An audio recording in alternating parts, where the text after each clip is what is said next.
Bale, naririnig yung boses ko ngayon ay galing mismo sa Bonkyo C200 sound card at FS200 dynamic microphone.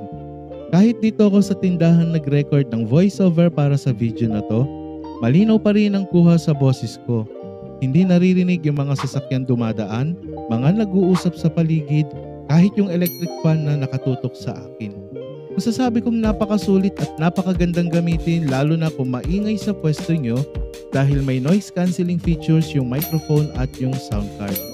Perfect setup ito para sa mga content creators, podcasters at live streamers na gustong magkaroon ng malinaw at professional na audio quality.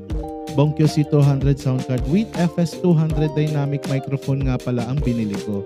Sa ganda ng performance nito, hindi na ako magtataka kung bakit laging sold out. Gusto mo rin ba ng ganitong setup? Check mo na lang sa may yellow basket.